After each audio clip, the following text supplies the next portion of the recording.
everyone, it's Maki here. What caused the wars of the universal century? The answers to this question are complex and varied. In a previous episode, I discussed the question of what kind of existence Maki is fighting against.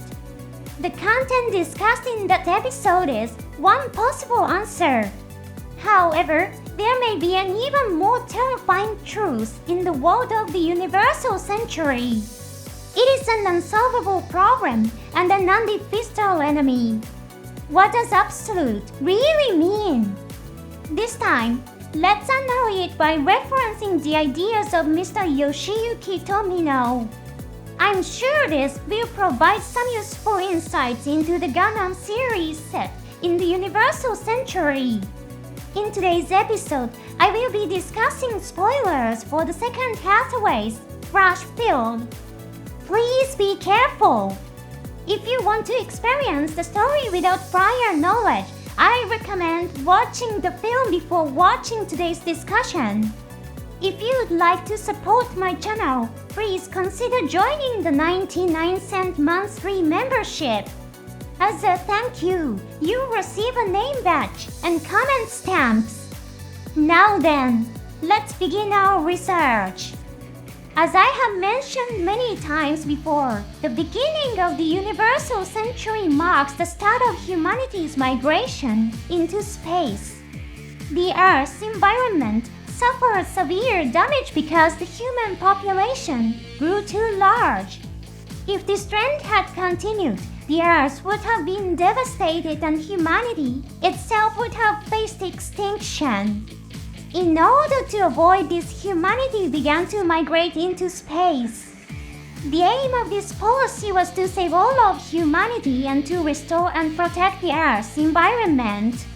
However, once the plan had progressed to a certain extent, the Earth's Federation government halted it. Ultimately, those in power and the wealthy monopolists, the now less populated Earth, while ordinary people and the poor were forced into exile in space. This forms the basis of the Space Noise claim that the Earth's Federation government persecuted people through a policy of forced exile. This theme is depicted repeatedly, even in Universal Century series written by creators other than Tomino. In Gundam Unicorn, Full Frontal explicitly states that the policies implemented by the Earth's Federation government constituted forced exile. It is fair to say that this is one of the root causes of conflict in the Universal Century series. This element is also portrayed in the film Hathaway's Flash. Maki opposes the passing of a bill that would allow those in the Federation government to monopoly the Earth.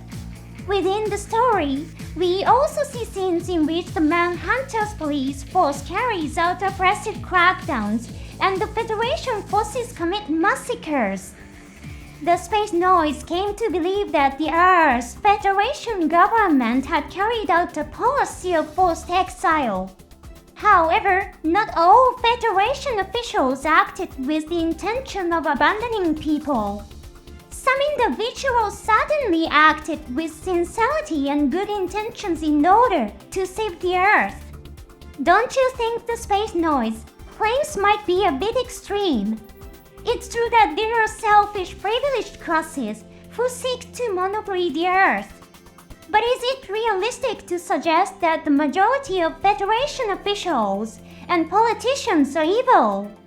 In Hathaway's Flash, the Hathaway Bill is portrayed as the root of evil. In reality, it is an exception clause that allows certain people to remain on Earth to manage and preserve its natural environment. Its purpose is essentially to protect and restore the Earth's ecosystem. Hathaway argues that although cleverly hidden within the wording, the bill contains provisions that would allow the privileged class to monopoly the Earth. However, Hathaway is overly sensitive to concepts such as exception clauses and privilege. In the story, he is even described as suffering from a mental illness. There is a scene in which he perceives the sound of his lover carrier eating as excessively loud. Flashbacks to the events of Charles' counterattack are also important. Hathaway avoided punishment for stealing a mobile suit and killing his ally, Chain Nagi, in a state of confusion by exploiting the privileges of his social class. Because of this, Hathaway develops a strong sense of guilt. This even leads to the idea of condemning Hathaway Noah as Maki. Key hints here are his tendency to react excessively and his extreme resistance to privilege. Let's take a look at Don't Underestimate Any production by Yoshiyuki Tomino and analyze it. Tomino speaks about the concept of a policy of forced exile as follows. The reason people came to believe they had been abandoned was not because those living on Earth rejected outside interference. It was simply because people continued to live on Earth. From the perspective of those living in space, it merely created the impression that Earth, the one and only absolute existence, was being monopolized. The space noise came to believe that the Earth's noise had clearly become indifferent towards space and nature. However, this was a misunderstanding on the part of the space noise. Yet, throughout the war and its aftermath, the idea that we were cast away into space became firmly established among them. The space migration plan was carried out based on goodwill and sincerity. However, some people continue to live on Earth in order to preserve its environment. The fact that people continue to live on Earth gave rise to jealousy. Some members of the privileged class abused the system, monopolizing Earth as if it were a resort. The key point is that it's only a part of it. The belief that we were cast away arose from misunderstanding and misinterpretation. Those who remained on Earth were actually working diligently to restore the natural environment. Originally, these people had no reason to be in conflict. However, some in the privileged class exacerbated the space noise misunderstanding. Despite the majority working sincerely, the actions of a few created a negative impression, leading to the belief that those who continue to live on Earth are evil. This is the true root of conflict in the universal century. At the beginning of today's episode, I referred to a problem that can never be solved and an enemy that can never be defeated. These are both born from an antagonistic relationship, born from misunderstanding. In other words, they are opponents that do not actually exist. A non-existent problem cannot be solved. Similarly, an opponent that does not exist cannot be defeated, and the very act of trying to fight it becomes impossible. This is a profoundly terrifying and tragic phenomenon within the universal century. In the second Hathaway's Flash film, there is a scene in which Hathaway's sense of self-punishment spirals out of control.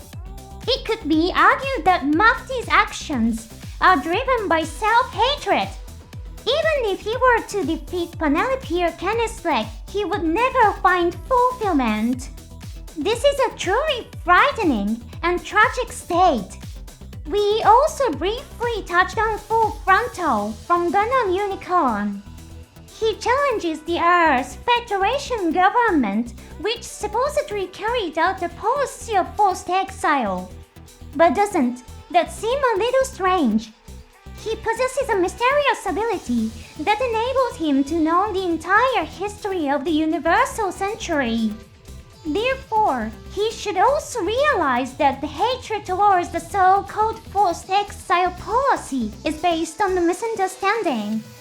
Of course, this can be reasonably explained by the fact that the story was written by Haruto Shifukui rather than Tomino. But wouldn't it be interesting to consider an alternative possibility? It's also possible to interpret Fronto as acting as the leader of Neo, Zion, while fully understanding that the hatred towards the forced exile policy is based on a misunderstanding. This interpretation allows us to recognize the darkness and malice within his character more clearly.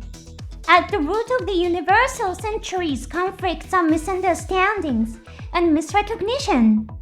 Keeping this in mind, try watching the story again. You may discover an entirely new perspective. Thank you so much for watching until the end. I'll see you again in the next episode.